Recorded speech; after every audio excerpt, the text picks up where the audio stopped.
बिस्मिल्लाहिर्रहमानिर्रहीम। मैं शाहिद महमूद एडवोकेट हाजिर खिदमत है। उम्मीद आप सब खैरियत से होंगे। बड़ी अहम वीडियो आज की होने वाली है जिसमें चेयरमैन ईओबीआई को शोकाज नोटिस जारी हुए हैं। किस बाबत जारी हुए हैं, डिटेल वीडियो एंड तक देखें। चैनल को सब्सक्राइब नहीं किया तो फ़ौरन से चैनल को सब्सक्राइब कर दें, बेल आइकन प्रेस कर दें।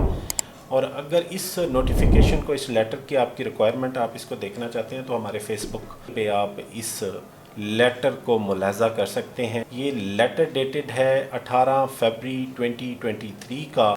इसका सब्जेक्ट है recommendation direction of the special committee on affected employ under the chairmanship of mister Qadir Khan मंदोखे।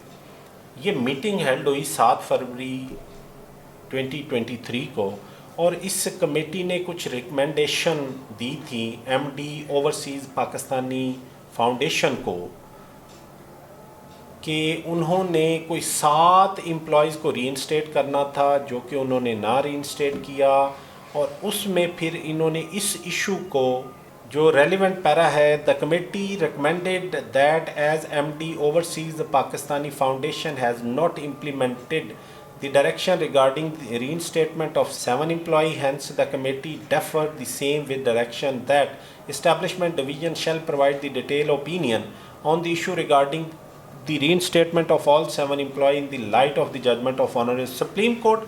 और पैरा नंबर 2 में ये कहा गया, it was also observed that neither the Secretary, Ministry of Overseas Pakistani and Human Resource Development, nor the Chairman of EOBI has attended the meeting. Rather, through the letter, Minister Overseas Pakistani and Human Resource Development has requested for grant of time. Representative of the department also requested for grant of time.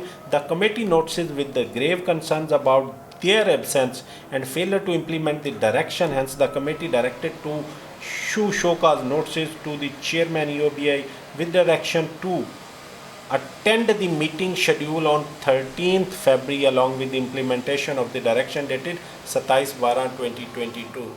इस बाबत फिर committee ने EOBI chairman को show cause notice जारी कर दिए। Detail इस letter को पढ़ने के लिए हमारा फेसबुक पेज विज़िट करें। आपका शुक्रिया। अल्लाह हाफ़िज़।